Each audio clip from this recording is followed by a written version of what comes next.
Hey everyone, welcome back to the channel. If you love classic literature, poetry, and the roots of English storytelling, you're in for a treat today. We are talking about one of the most important figures in literary history, Geoffrey Chaucer, often called the father of English literature. Let's dive into the video. Geoffrey Chaucer was born around 1343 and lived until 1400. During the Middle Ages, a time of knights, castles, and courtly love. But Chaucer was not just sitting in libraries writing poetry. He lived a remarkably active life. He worked as a page, soldier, diplomat, and royal official, even serving under King Edward III and later Richard II. Because of these experiences, Chaucer got to see the world from many different perspectives, from the royal court to the bustling streets of London. During Chaucer's time, most serious writing in England was done in Latin or French because English was considered too common for literature. But Chaucer changed that. He wrote in Middle English, the language ordinary people spoke every day.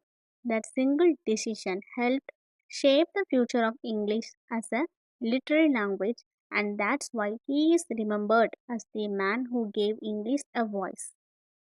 Now we are moving to the Chaucer's most important works that you have to know from the net point of view.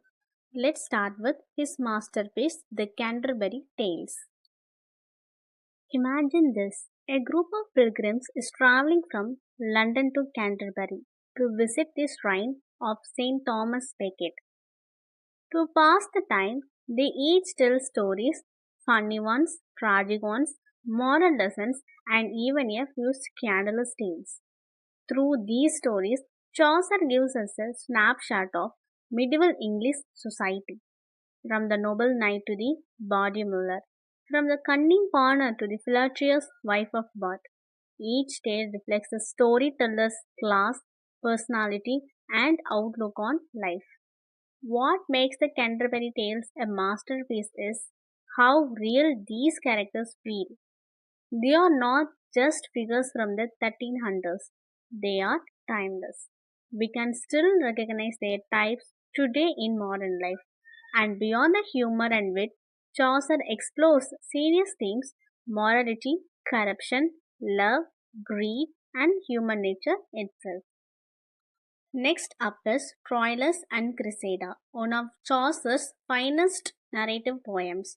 It's a tragic love story set during the Trojan War about Troilus, a Trojan prince who falls in love with a beautiful Criseyde. Their love is intense but doomed as fate and betrayal tear them apart. Chaucer wrote the poem in a style called rhyme royal, 7 line stanzas with a musical flowing rhythm. It's filled with emotional depth and philosophical reflections on love, destiny, and loss. Many readers consider it one of the most moving love stories of the medieval period. Its source was taken from Boccaccio's Philostrate and it was dedicated to moral Cova. Another important work is the Book of the Duchess, one of Chaucer's earliest long poems. It is an elegy, meaning a poem of mourning, written in honor of Blanche, the Duchess of Lancaster, who was the wife of Chaucer's patron, John of Gaunt. In the poem, Chaucer uses the device of a dream vision, where the narrator falls asleep and meets a grieving knight who symbolizes John of Gaunt himself. Through gentle, emotional storytelling, Chaucer explores themes of love, death, and remembrance. It's one of the first hints of the deep compassion and humanity that defined his later works. Now let's talk about the House of Fame. This is one of Chaucer's more imaginative and philosophical poems, again told through a dream vision. It takes the narrator on a journey through a strange and symbolic world where fame is unpredictable and fleeting. It's part of myth, satire, and reflection on the life of an artist. Chaucer seems to ask, what does it mean to be remembered? What lasts, truth or reputation? These are questions that still matter today, especially in our age of social media and viral fame. Next is The Parliament of Fowls, a shorter but very charming poem. In this dream vision, a group of birds gathers on Valentine's Day to choose their mates before the goddess of nature. It's a clever and symbolic take on love and courtship, with witty dialogue and social commentary hidden beneath the humor. Many scholars think Chaucer wrote it to celebrate the engagement of King Richard II, but even without the royal context, it's a delightful exploration of how complicated love can be for both birds and humans.